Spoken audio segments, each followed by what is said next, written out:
Leonardo Fioravanti, born in 1938, was fascinated by Ferrari cars from a young age. Before founding his own studio in 1987, he worked at Pininfarina for 25 years, where he created 8 Ferrari models, including the Dino 206 GT, Daytona 365 GTB4, 308 GTB, and 288 GTO.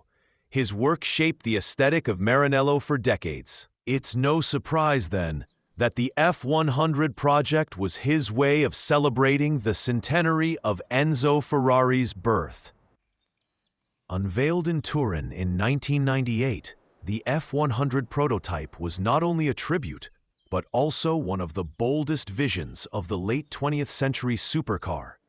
It was even briefly considered the basis for the future Ferrari F60. The design combined the classic proportions of a mid-engine coupe with a futuristic design language and bold aerodynamic experiments typical of Fioravanti's work.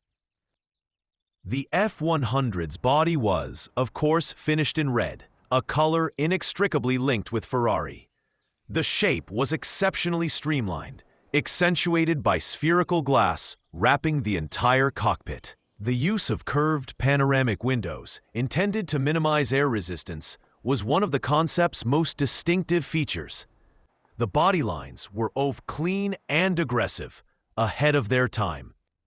The F100's interior was as futuristic as the exterior. Bucket seats and metallic rails dominated the interior, guiding the driver's feet directly to the pedals. A traditional dashboard was replaced by an innovative digital analog display. The cabin was minimalist, but not stark. It was intended to convey the feeling of piloting a future vehicle, with every element subordinated to functionality and aerodynamics. The planned power plant would be a high-revving V10 inspired by Formula One, mated to a semi-automatic sequential gearbox. Gear changes would be handled by buttons on the steering wheel, a feature that later became a fixture in supercars. This approach was intended to emphasize the project's sporty, racing pedigree and its connection to Ferrari's history.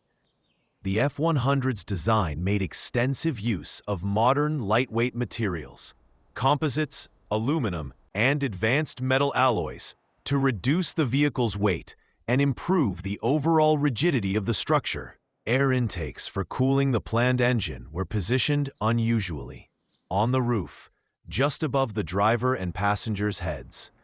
This further streamlined airflow around the body. Special attention was also paid to the wheels. The rims, created in collaboration with the specialist company Furgat, were a refined element not only stylistically, but also technically. Air brakes were responsible for stopping the vehicle, which, in addition to increasing braking power, also generated additional aerodynamic downforce. This was a highly innovative solution for the late 1990s.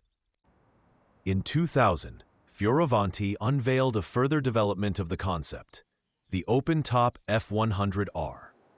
The Roadster retained the overall coupe form, but focused on a new issue, reducing turbulence in a roofless interior. The design continued the F100's styling language while introducing entirely new aerodynamics, emphasizing the experimental nature of the series. The F100R's greatest innovation was the windshield, consisting of 2 spherical elements with a pronounced kink. This shape directed airflow over the cabin, ensuring that accelerated acceleration didn't disturb passenger comfort. The side mirrors were replaced with cameras, further reducing drag and giving the car an ultra-modern look. The R's interior remained consistent with the original, minimalist, driver-focused, and devoid of traditional elements. Both F100 versions offered a consistent design statement, formal boldness, elegant simplicity, and a constant exploration of new relationships between design and aerodynamics. Fioravanti viewed both prototypes as laboratories for future solutions. Neither the F100 nor the F100R went into production, but both became symbols of Fioravanti's creative independence. They demonstrated that a designer with such strong ties to Ferrari could present his own vision of a supercar without copying the styling of Maranello.